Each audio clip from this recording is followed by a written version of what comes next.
From beautiful northern Vancouver Island, it's John Lovelace's Wings Over Canada. You know, last season we did an episode on buying affordable real estate in the North Island of Vancouver. And we received a lot of email from people who said, did you really buy that piece of property? Well, yes, I did, and here it is. It's our 2-acre hobby farm, home away from home, up here in Port McNeill. Well, on today's show, we're going to profile a real living legend in Canadian aviation. And he's built his entire life around flying a single-engine Otter. We're also going to show you some of the most stunning aerial photography of the Athabasca sand dunes that we've ever filmed. So stay tuned on today's Wings Over Canada.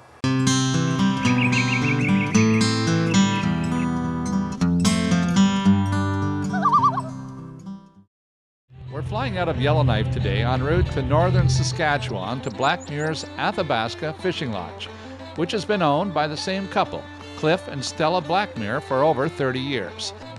Yellowknife, at the edge of the Arctic in the heart of the wilderness, is a vibrant city.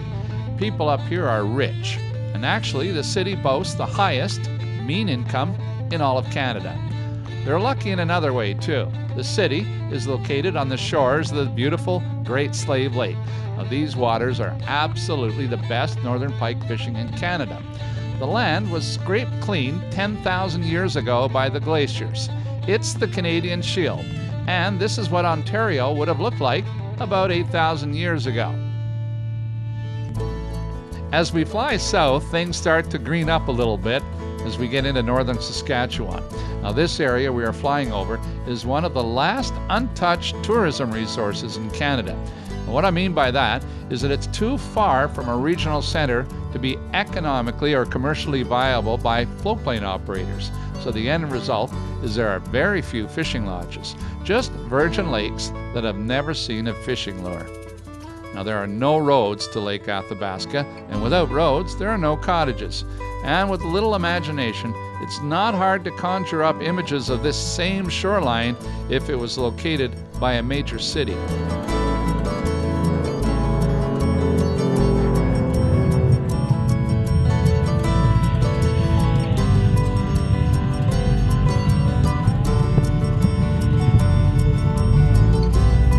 But the area is easy to reach by commercial plane into Stony Rapids. And from there, there'll be a short bus ride down to the dock where Cliff Blackmur's de Havilland Otter is waiting. And this is where our story begins. Is that? Come on down. Cliff and Stella own the Athabasca Fishing Lodge. They have built the business around the single-engine Otter, which Cliff flies himself. He does it every day, ferrying goods and supplies in and out of the main lodge, and then out into their satellite fly-in camps. He uses the Otter, a plane first introduced to the Canadian skies way back in 1952. As you know, this is the part where you can be flying around, and if you don't keep your eyes on the numbers, Yeah, that's right. up on you, get behind the curve. Yeah. Because we have a crosswind today, I'll be landing a little hotter than normal for power control. Yeah.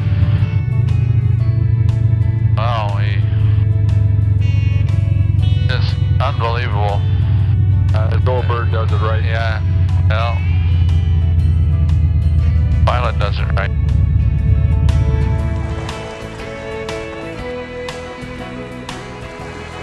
The Eagle has landed. So this dream is really all about lifestyle, isn't it? That's what it turned out for me, is changing my priorities in life from what I was doing previously in the real estate business, insurance business, to operating a lodge that brought me away in the north, fresh air, better health, just the kind of things that you dream of and want to do. So like started I wanted to do. In 1974 as a place where you were going to bring people out and entertain them. Mm-hmm. And then it became a business. That's right. It turned into a business very quickly. So you looked at a number, or did you find this one right off the bat? No, I looked at several, and this was the last one I'd looked at, and then decided it was the location that I was interested in because of the resource, the bay, the appeal of the river coming by the lodge. It just appealed to me at that time. How many cabins when you started? Just two. There were two, and Two. how many do you have now? We have 11. 11. plus a number of staff cabins. So we've grown over the years from a very small operation to a medium operation. Tourism business was hit really hard in 9/11. Oh yes. People stopped coming. I guess they were afraid of flying. Yeah, they were so many things that happened in their lives that they were concerned about. They're not knowing what's going to come next. The fear, I think, just stopped them from, coming up. What did it do to your business in numbers? It dropped us by 40%. And have you got that back yet? And we've got it back finally, but it's taken this many years to build on it and build on it. And now we're getting hit with the US dollar dropping compared to the Canadian dollar.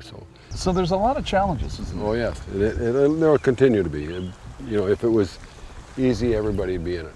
And there's another big challenge, and that's the logistics of getting everybody and everything. That's right. People that are living in a city don't have any idea all the infrastructure that goes in place to get them what they need. But you do, because you have to bring everything in by truck. Yeah, we have everything that you may need. You can't just run to the store next door. Let's talk about the fuel. I mean, there's 3 tanks here. This tank here is avgas, and this 50,000 liter tank, we'll probably use 7,000 gallons of it. The next tank is car gas, which is for the outboards. So when you're looking at filling up one of these tanks, you're looking at $60,000 or $70,000. Oh yes, yeah. Incredible part of this operation is the fact that you've got air conditioning and in every cabin by way of a heat pump. Yes. And how does that work? That works very well. It runs off our generator system. And the reason you're going with that is because the generator has to run 24 hours a day anyway. Anyhow, that's right. To keep your water system going, all your fridges, walk-in coolers, all those got to be functioning 24 hours. So that's the difference. Yeah, it's the most efficient way of doing it. And the other thing is we're dealing with a customer that's looking for convenience and comforts in the wilderness. You give them the best of both worlds. The best of both worlds. People watching this that say, "Oh, I'd love to run a lodge." What do you say to that? It's a lot of work. We get up early in the morning and try to wrap everything up by 1 or so and take an afternoon break. And then carry on for the evening with our clients. How many days a week? 24/7. We're here throughout the whole summer. That's our lifestyle, our livelihood. So we work through the summer and wrap up in September and then try and put our feet up and rest a bit. But you meet a lot of wonderful people, a lot of friends throughout the whole country, and I think a lot of people aren't aware of what's up north. I certainly wasn't until we started this business, and it's beautiful up here. Been coming here for 25 years. Did it a long time ago with my grandfather, my father, my older brother, and myself, and I've been coming up here with my dad ever since. I'm from Rapid City, South Dakota. I've come here since 1978. It's just a beautiful place. Beautiful scenery, beautiful fishing, nice people, and they run a good operation. I've been coming up here for 20 years, and this is my son Trevor's first year here. I just like pretty much everything, the different animals up here and stuff. It's just really cool. I've been to camps all over Canada, and this is the best run camp I've ever been to. Everybody's very personable. They go out of their way. They do more than they need to do to make the guests happy. That's why they get second, third generation. I don't think you see that at too many camps. Have a good one, fellas. DVD copies of this show and all 172 episodes of the Wings Over Canada series are available, singly or in box sets at wingsovercanada.ca, or give us a call toll-free at 1-866-909-4647.